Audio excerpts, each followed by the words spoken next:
Boa noite para você. Está na hora de mais um encontro com as ideias e propostas daqueles que pretendem governar o Brasil pelos próximos 4 anos. Esta é a última de uma série de entrevistas especiais com homens e mulheres que pretendem governar o Brasil. Ao meu lado, Cristina Lemos, repórter especial do Jornal da Record, em Brasília. E juntos entrevistamos hoje a candidata da Rede Sustentabilidade, Marina Silva. Candidata, nós temos 15 minutos para perguntas e respostas e ao final mais 1 minuto para suas considerações finais. Então, boa noite, obrigado pela presença. Boa noite a você, Eduardo, boa noite, Cristina, e a todos que estão nos acompanhando. E parabéns pela oportunidade de trazer os candidatos para apresentarem suas ideias e propostas. Para quem tem só 28 segundos, isso aqui realmente é um caldeirão de chá. Eu que agradeço em nome da Record TV. A senhora passou quase 6 anos nos governos do ex-presidente Lula e na eleição de 2014 apoiou e votou em Aécio Neves. Eu gostaria de saber como é que a senhora espera que o eleitor entenda estas duas escolhas específicas no momento em que olhar a sua foto na urna eletrônica. Como sempre entendeu, com a maior tranquilidade. Primeiro eu saí do governo do PT quando o governo estava no auge. E saí por coerência, porque havia ali uma tentativa de retrocesso nos avanços que tínhamos na política ambiental. O governo queria revogar as medidas de combate ao desmatamento para fazer coro com o setor mais atrasado do agronegócio. E naquele contexto eu saí do governo. E em relação ao Aécio Neves, se fosse hoje, com certeza não teria apoiado. E acho que a maioria de nós que votou em alguém, depois da Lava Jato, não teria votado nem na Dilma, nem no Aécio. Porque, como minha avó dizia, todos são angu do mesmo caroço, farinha do mesmo saco. Estavam envolvidos igualmente em graves casos de corrupção que agora a Lava Jato revela. Se fosse hoje, não teria votado e nem teria declarado o meu apoio. Candidata, a senhora é frequentemente acusada de ter ficado ausente da arena política, do debate público nesses últimos 4 anos, inclusive em momentos críticos da vida pública brasileira, e aí reapareceu na hora da eleição. E insinua-se que a senhora tenha feito isso de maneira oportunista até. Eu lhe pergunto, por que o seu silêncio nesse intervalo? Primeiro, Cristina, obrigada pela pergunta, porque você me dá a oportunidade de dialogar com os telespectadores. Eu, desde 2010, que eu não tenho mais mandato. E você sabe que quando não se tem mais mandato, você não tem uma tribuna todo dia. E também eu não sou um político profissional.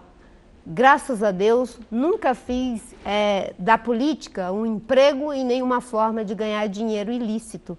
Então, saindo da política, eu voltei para o meu trabalho, eu sou professora, tive que dar aula fora do Brasil como professora convidada, fui dar aula na Fundação Dom Cabral como professora associada, fazendo palestra, consegui criar um partido sem recursos, sem dinheiro e, ainda mais, me pronunciei em todos os casos. Não é verdade.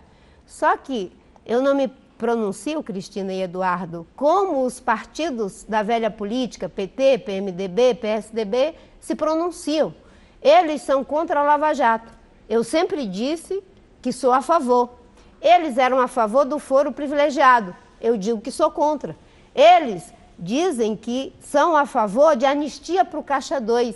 Eu fui contra a anistia para o Caixa 2. Não é que não me pronuncio, eu me pronuncio. Só que não da forma como os partidos tradicionais da direita, da esquerda, do centro se pronunciam. Se as pessoas não querem considerar minhas opiniões um pronunciamento, é outra história. Mas não venha dizer que eu não me pronuncio. Esse é um momento eleitoral em que a gente vê muito diagnóstico. O Brasil está assim, o Brasil está assado, mas não se fala exatamente como vencer cada um dos problemas. Eu queria discutir com a senhora porque no seu plano de governo fala-se em criar condições para enfrentar discriminação no mercado de trabalho. A senhora fala inclusive em garantir igualdade salarial entre homens e mulheres em posições equivalentes. Eu gostaria de entender, então, como o Estado pode agir para tornar os salários de homens e mulheres equivalentes em empresas privadas. Fiscalizando a lei. Existe uma lei, e a própria Constituição diz isso, que não se pode pagar salários diferentes para as pessoas. Um homem que tem as mesmas competências que uma mulher não pode receber um salário maior pelo simples fato de ser homem.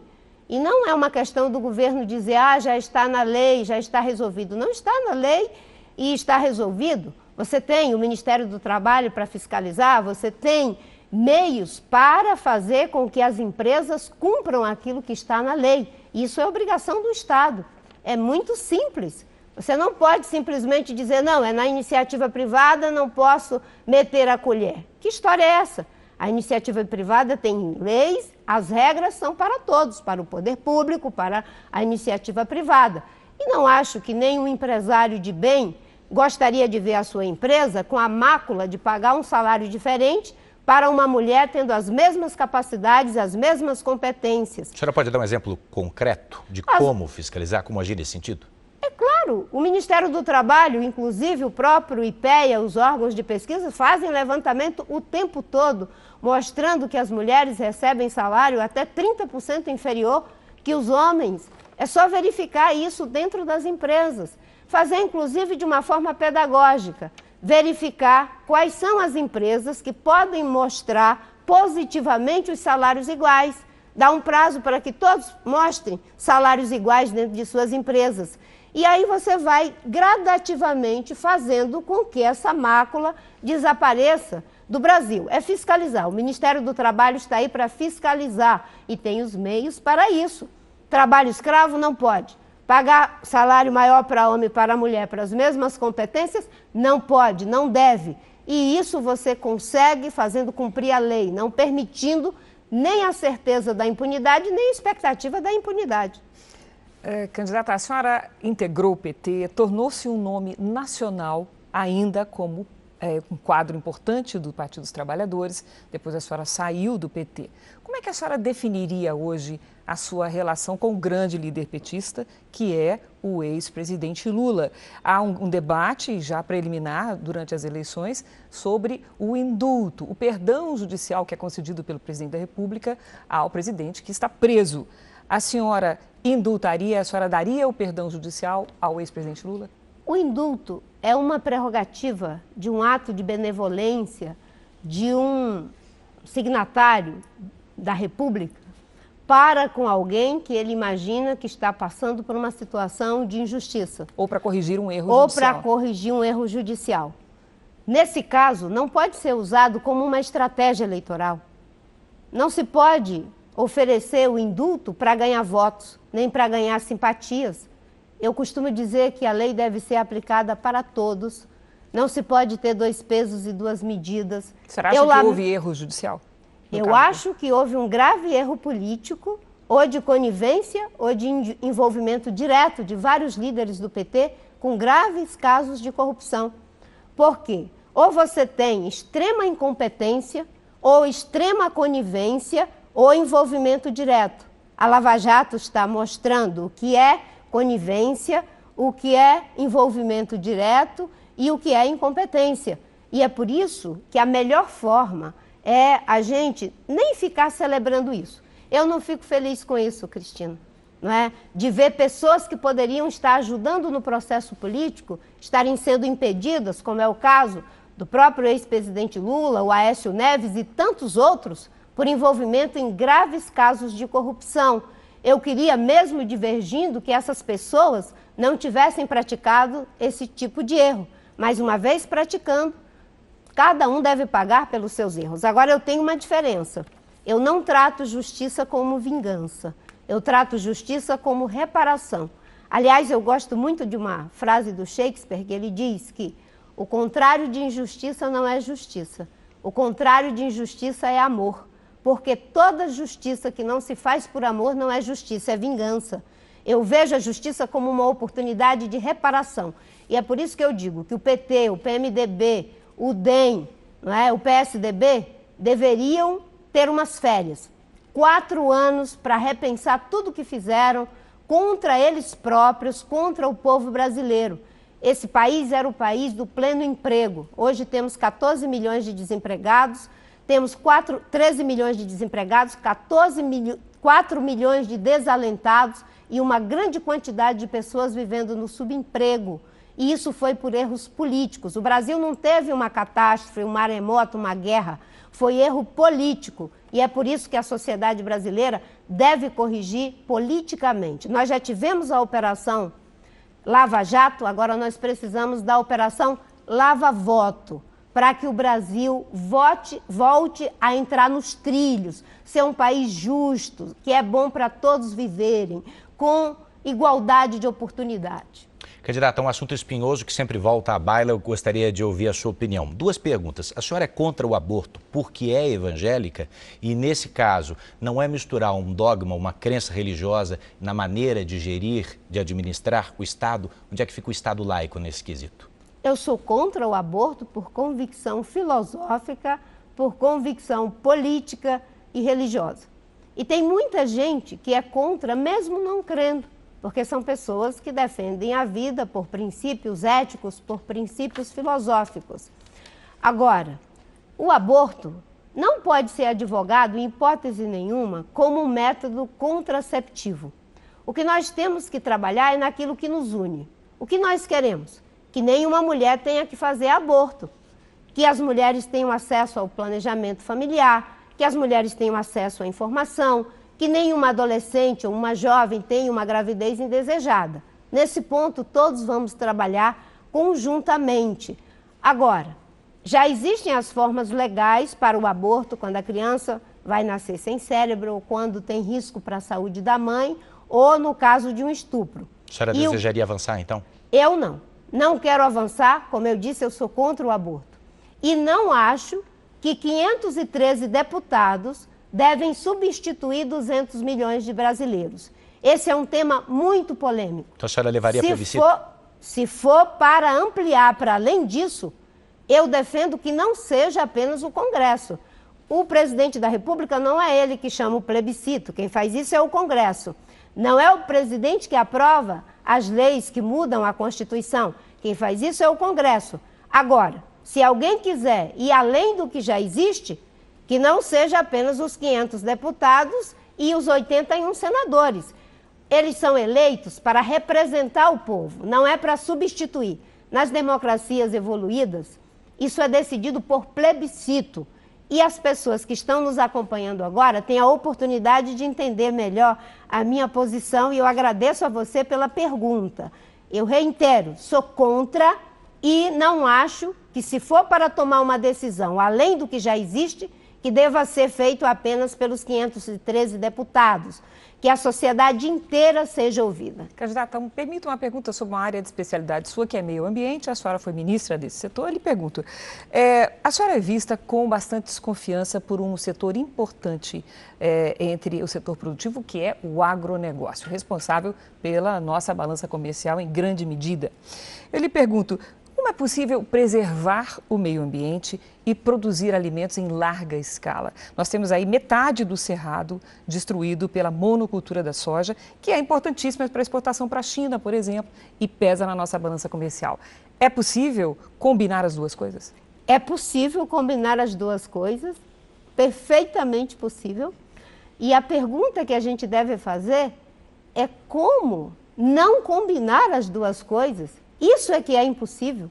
O Brasil só é uma potência agrícola porque é uma potência em recursos hídricos. E só é uma potência hídrica com muita chuva, muita água, que é fundamental para a agricultura, porque temos muitas florestas. No caso, a floresta amazônica, que é que produz as chuvas do sul, do sudeste e do centro-oeste. Destruir a Amazônia é acabar com o regime de chuva da região mais importante do agronegócio do Brasil. Então, e o agronegócio, Cristina, não é algo homogêneo, né? Existe muita gente do agronegócio que está fazendo o dever de casa, que quer certificar a sua produção. Agora mesmo, eu estive numa fazenda, aqui no estado de Goiás, de uma dentista, uma mulher corajosa, que mudou completamente o seu sistema de produção. Antes ela tinha uma propriedade improdutiva, a Marise, que produzia 60 sacas de milho por hectare. Ela introduziu as práticas inovadoras da Embrapa, de plantio direto, de agricultura pecuária, de agricultura floresta, e ela aumentou de 60 sacas para 200 sacas. Olha como é bom você juntar economia e ecologia, agricultura e proteção de florestas. Então, o agronegócio, que tem visão estratégica, que é moderno, que está integrado às cadeias produtivas globais, não tem medo de Marina Silva presidente. Pelo contrário, eles ficam muito contentes de saber que tem alguém que entende como é que se faz da forma correta. Candidata, menos de um minuto para terminar. Contas no vermelho. Onde cortar gastos? A senhora faria privatizações? Primeiro, acabar com a corrupção. Não pode ter dinheiro sendo drenado pela corrupção como tivemos até agora. Ineficiência do gasto público. Fazer as reformas necessárias para resolver o problema da Previdência e equilibrar o gasto público. Eu comecei a defender isso, Eduardo, em 2010, quando eu dizia que a gente só podia aumentar o gasto público a metade do crescimento do PIB. E, obviamente, que nós vamos fazer o país voltar a crescer para ter investimento, gerar emprego na construção civil, no turismo, na infraestrutura, ajudar as pessoas a ter acesso a serviços de qualidade, na saúde, na educação. Eu quero ser presidente do Brasil para que a gente tenha um país próspero, bom de viver. A partir desse instante, a senhora tem um minuto para suas considerações. Muito obrigada a vocês por esse debate, a todos que estão nos acompanhando. Eu sou candidata à presidência da República, porque eu quero viver num país que seja justo, bom para se viver. Um país em que uma pessoa não tenha que viver a humilhação do desemprego, não ter como criar os seus filhos e a sua família de forma digna e decente. Um país onde uma mulher não tenha que ganhar salário diferente, mesmo tendo a mesma competência. Um país onde a nossa juventude não perca a sua vida em função da violência e por falta de oportunidade. Um país onde todas as crianças estejam na escola, onde os jovens cheguem aos 19 anos com um diploma de 2º grau, sabendo ler e interpretar um texto. Um país que seja economicamente próspero, socialmente justo, politicamente democrático e ambientalmente sustentável. Esse é o meu ideal de país e eu peço a você que nos ajude a concretizar esse ideal. Mais uma vez, muito obrigado pela entrevista. Eu quero lembrar a você aí do outro lado que se quiser rever ou então compartilhar esse momento na íntegra, basta ir lá no Play Plus, a nova plataforma do Grupo Record. Você vai ficar agora com as notícias da sua cidade. Boa noite e até mais.